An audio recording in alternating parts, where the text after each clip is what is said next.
Every 4 years, ABC News brings you a personal portrait of the presidential candidates. Tomorrow night, Governor Romney, but tonight, President Obama, and a talk in the Oval Office before the storm, by the way. We begin this interview, though, 4 years ago before the election, when I surprised the then candidate by creating a mock photo of his future as it might be. I have to say that I have fewer gray hairs than I anticipate. But as we know, that desk is exactly where he ended up.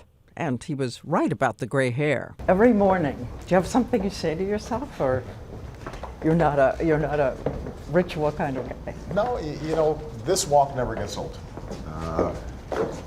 It always reminds you of what incredible opportunities you have to do something that's going to make a difference in people's lives. This unlikely president who credits the strong women in his life, his grandmother who tried to work her way up at a bank, and his single mother who taught him, in this world, anything is possible for any child. My biggest regret is that she never got to meet her grandchildren.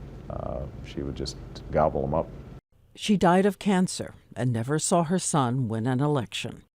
And what would his father think, the charismatic economist from Kenya, who was also an alcoholic who abandoned his son? You wrote in the book, every man is trying to live up to his father's expectations or make up for his father's mistakes. Yeah.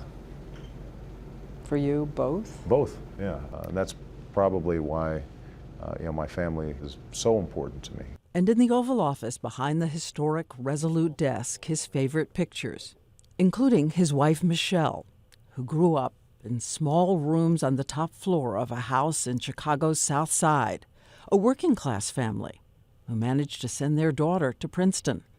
This one, I think, captures the three ladies pretty well. It seems like yesterday that I could hold them in my laps. Now it gets a little harder since Malia's like 5'9". Who's going to teach her to drive? She has expressed great concern about that.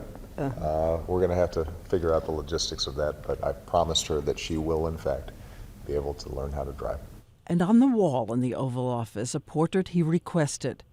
He says it is a humbling presence. It's a good reminder, having him up on the wall, that this job's not supposed to be easy.